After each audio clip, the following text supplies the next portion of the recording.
Shalom, selamat pagi dan salam jumpa kembali bersama saya Pendeta Romauli Sihaan dalam Renungan Harian menurut Almanak HKBP.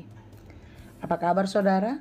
Semoga tetap baik ya, dan teruslah penuh semangat pengharapan di dalam Tuhan kita. Sebelum kita melanjutkan aktivitas, mari kita meluangkan waktu untuk mendengar dan merenungkan firman Tuhan. Kiranya Roh Kudus menerangi hati dan pikiran kita, sehingga firman Tuhan bekerja dengan leluasa mengubah hidup kita menjadi lebih baik dan memberi hikmat kepada kita untuk kita dapat mengerti apa yang dikehendaki Tuhan di dalam firman-Nya untuk kita lakukan di dalam kehidupan kita setiap hari. Marilah kita berdoa.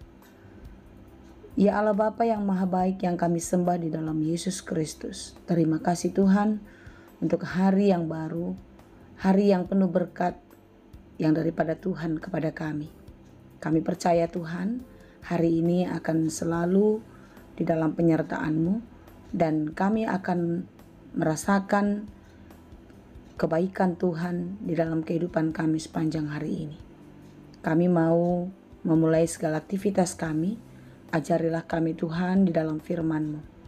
Biarlah kami dapat melakukan pekerjaan kami dengan baik di dalam takut akan Tuhan, sehingga kami mengerti apa yang Tuhan kehendaki di dalam kehidupan kami melalui segala aktivitas kami. Kami mau belajar dalam firman Tuhan. Berfirmanlah Engkau ya Tuhan, sebab kami telah siap mendengar. Kasih karunia dan damai sejahtera dari Allah Bapa Tuhan kita dan dari anaknya Tuhan Yesus Kristus dan Roh Kudus menyertai saudara sekalian. Amin. Firman Tuhan untuk kita pada hari ini yang ditetapkan menurut Almanak HKBP Selasa 4 Juni 2024 tertulis dalam kitab Kolose 3 ayat 16. Dalam bahasa Batak dan bahasa Indonesia demikianlah dikatakan. Jala damai Kristus hima mengerajai di bagasan rohamuna. Aitu si dohamu di jauh di bagasan sada daging. Gabe parroha maulia temahamu.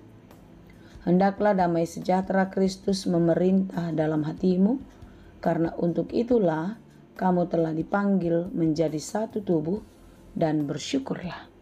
Demikianlah pembacaan firman Tuhan.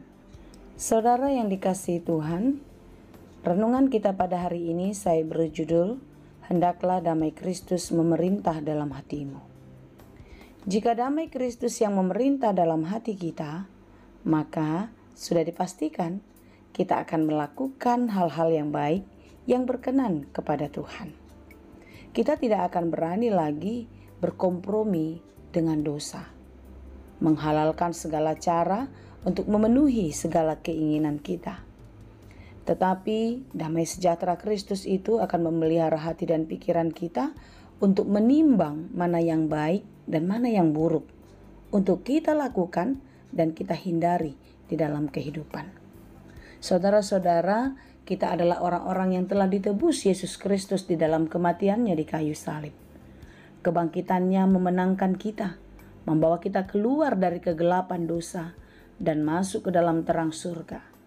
Yesus Kristus telah memulihkan kehidupan kita. Yesus Kristus telah memberikan kemuliaan Allah kepada kita. Karena Allah yang maha mulia, Allah yang maha kudus, penuh belas kasih kepada kita. Sehingga Yesus Kristus mati di kayu salib untuk kita boleh ditebus dan diselamatkan. Oleh sebab itulah saudara-saudara yang dikasihi Tuhan, karena kita adalah orang-orang yang telah ditebus, maka kita adalah orang-orang yang harus hidup di dalam ketaatan kepada Tuhan. Ketika kita taat di dalam Tuhan, maka apa yang dikehendaki Tuhan, itulah yang kita lakukan, bukan? Dan apa yang kita lakukan, pastilah membuat hati Tuhan senang. Saudara-saudara yang dikasihi Tuhan, renungan kita pada hari ini adalah bagian dari perikop manusia baru.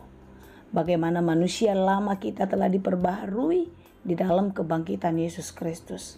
Dan orang-orang yang telah diperbaharui, yang telah dilahirkan kembali di dalam kuasa Allah, maka hidupnya tidak lagi hidup di dalam kegelapan dunia, jauh dari dosa-dosa.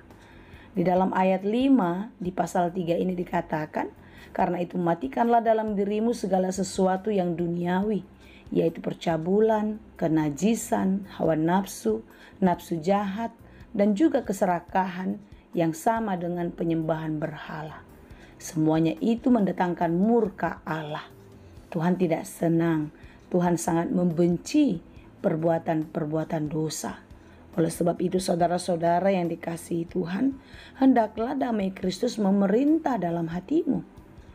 Ketika damai sejahtera yang dari Allah yang memerintah dalam hidup kita, maka kita akan mau dan terus dimampukan melakukan kehendak Allah.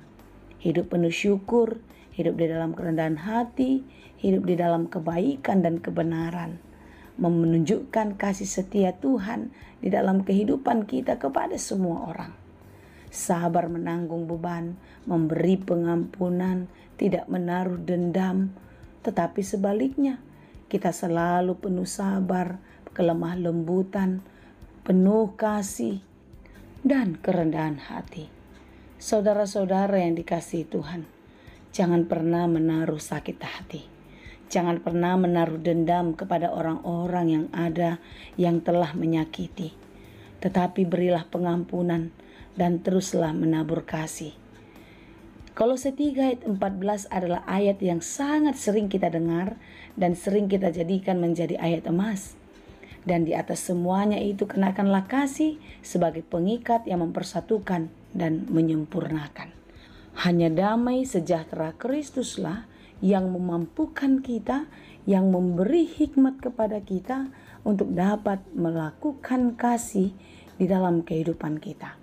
Karena itulah satu-satunya alat untuk menyempurnakan kemuliaan Allah di tengah-tengah kehidupan kita. Saudara-saudara yang dikasihi Tuhan, tetap kuat ya, tetap sabar menanggung beban, dan teruslah menabur kebaikan. Yakinlah, kebaikan yang kita tabur, kebaikan yang kita lakukan kepada banyak orang, itu tidak akan pernah berlalu dengan sia-sia. Saatnya akan tiba, kita akan memetik kebaikan-kebaikan yang dari Tuhan. Kapan waktunya dan di mana tempatnya, itu pastilah dalam kehendak Tuhan. Tetap kuat, tetap penuh semangat, biarkanlah hatimu dipelihara Roh Kudus, dan tetaplah hidup di dalam damai sejahtera Kristus. Dan biarlah damai sejahtera Kristus itu yang memerintah dalam hidupmu untuk tetap dimampukan melakukan yang dikehendaki Tuhan. Tuhan Yesus memberkati kita. Amin. Terima kasih Tuhan untuk firman-Mu hari ini. Melalui firman-Mu hari ini kami belajar betapa Engkau sungguh mengasihi kami. Betapa kami berharga bagi Tuhan. Sehingga Tuhan memulihkan kami. Tuhan memperbaharui kehidupan kami untuk kembali hidup menjadi manusia baru, manusia yang melakukan kehendak Tuhan, menabur kasih kepada banyak orang, menunjukkan kasih Kristus yang telah lebih dulu kami terima di dalam kehidupan. Terima kasih Bapa, kami percaya hari-hari hidup kami ada di dalam genggaman kasih-Mu. Jangan biarkan kami berjalan seturut dengan dunia, sekalipun kami masih di tengah-tengah dunia ini. Tapi biarlah tuntunan Roh Kudus memelihara hati dan pikiran kami untuk terus terarah kepada Tuhan, melakukan yang kehendaki oleh Tuhan. Berkati kami dalam segala pekerjaan kami. Mampukanlah kami melakukannya dengan penuh sukacita di dalam takut akan Tuhan. Karena kami percaya segala sesuatu kebaikan yang kami kerjakan di tengah-tengah kehidupan ini tidak akan pernah berlalu dengan sia-sia. Kami akan mendapatkan hasil yang baik dari setiap pekerjaan baik karena Tuhan yang memberkatinya. Terima kasih Bapa, berikan kekuatan dan penghiburan bagi saudara kami yang lemah dan saudara kami yang berduka cita. Serta berikanlah kesembuhan bagi mereka yang sedang sakit, yang terbaring di rumah sakit ataupun di rumahnya masing-masing. Biarlah kekuatan, pemulihan dan kesembuhan yang daripada-Mu menyertai saudara kami semua. Terima kasih Tuhan. Dalam Yesus kami berdoa. Anugerah Tuhan kita Yesus Kristus, kasih karunia Allah Bapa, dan persekutuan Roh Kudus, itulah kiranya yang menyertai dan memberkati kamu sekalian. Amin.